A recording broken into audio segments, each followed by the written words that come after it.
I don't even know the best way to start this video because all I keep thinking about and what I've been thinking about for like the past few weeks is that I messed up. I really, really messed up. If the accident I had 2 months ago had taken my life, I don't think I would have felt like I lived the life that I wanted to live.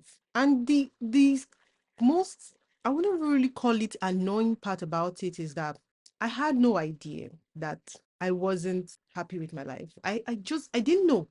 I just kept living and setting goals and make doing life reviews and doing all those things that was expected of me. And I just never really stopped to think about whether I was doing what I really wanted to do. And so let me go back a bit so that you can even understand the context which I'm talking about this thing from. So 2 months ago, January 6th, 2025, first Monday of the year, right? I remember that day very, very vividly because I just finished responding to an email and I was excited for the new year. I already started reaching out to clients. I was just like, yes, 2025 is my year. I had made plans. I don't know if you knew about this 12-week year. I had implemented it and I had planned up till June, July, which was about, yeah, June, July. So I just received an email from a foreign intending client and I was so excited because I just started my consulting business. I was feeling good. And within 30 minutes after I had left my house, I was in an accident. Now, that accident, I had broken teeth. My jaw, my upper jaw was fractured. You can even still see some of the scarring on my face till now. Um, and when the accident happened, it was almost like I was thinking, why me? Why me? Why me? But now I understand why. Because when I had this accident, I had to go to the hospital. I had to do CT scans, X-rays, like everything.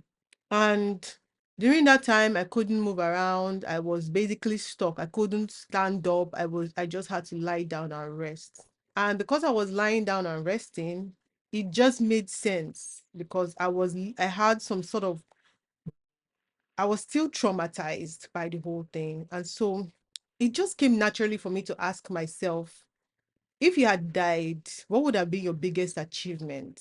Sort of questions. And so I started doing like, I almost started playing my life back in a replay format, like almost like a recap and just thinking, okay, this is what my first decade was like. This is what my second decade was like. This is what my third decade had been like. And so, yeah, 0 to 10 years old, lived like a child. I mean, there was no expectations of me. I didn't think anything of it. And I just, that was when like I started to really think about what it is that I wanted to do with my life and things like that. And I didn't have too much to think about at the time. 10 to 20, things started to get really serious. I went through a lot, even from 6 years old, but it's not something I want to talk about right now. But I went through a lot of trauma. Um, and at this point, I started getting bullied in secondary school, university. So at this point, I used to be very creative. I used to be the kind of person that want to write, sing, dance, do all of those things. But by 20, I was just like, you know what? Let me just put down like an imaginary to-do list, get a job, get married, have kids, live my life.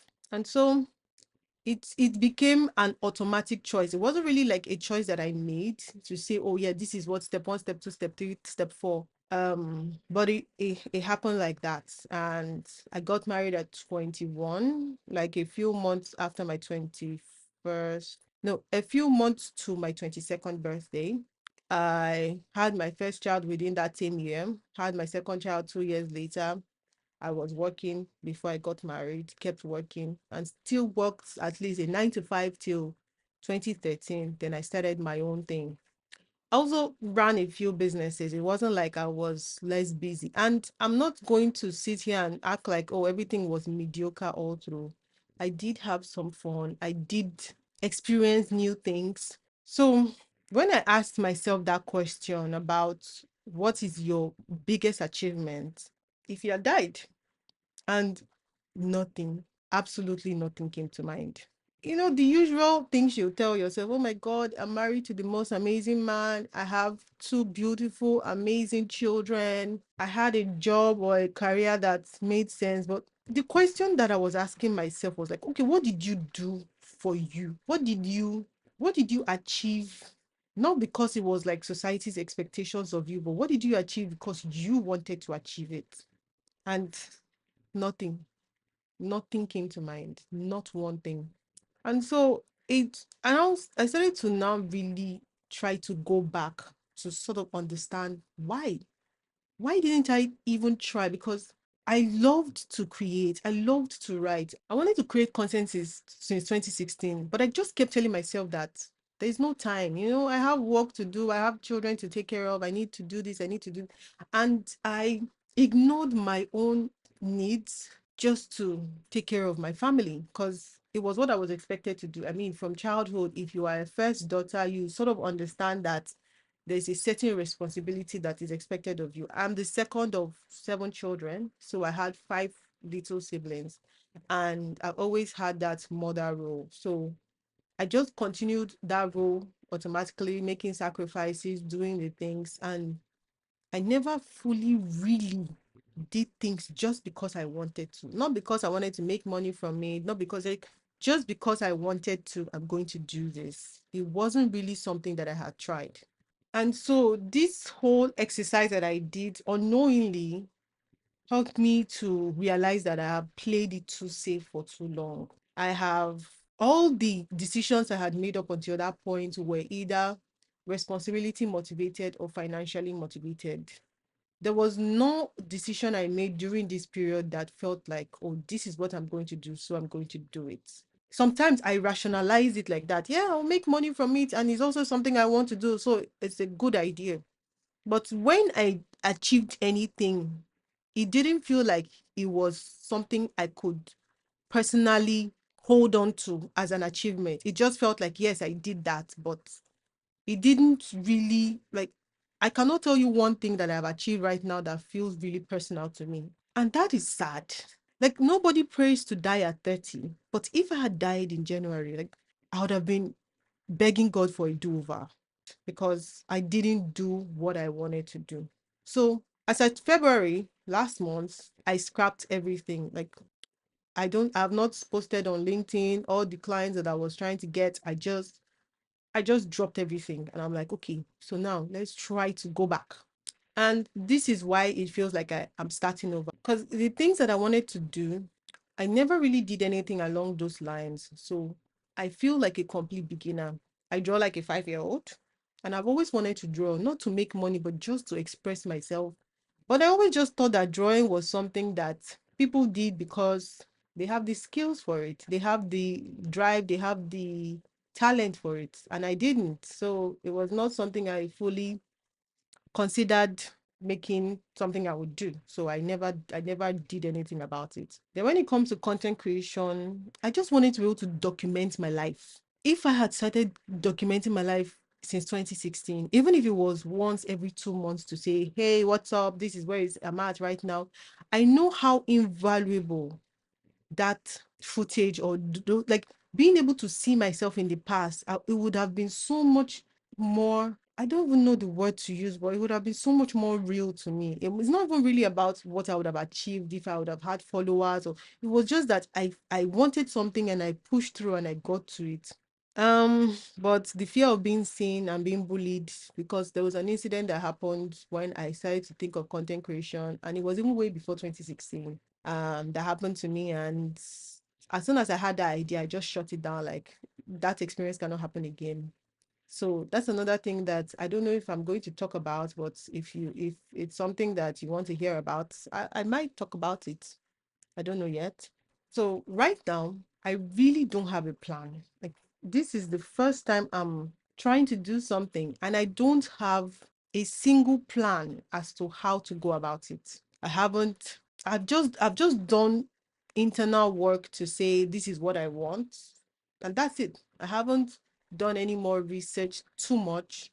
Okay, so let me just let you know what my plans are. And they're very scattered. It has nothing to do with like aspects of my life. It's just the parts that I feel like I'm going to talk about or share all about on social media.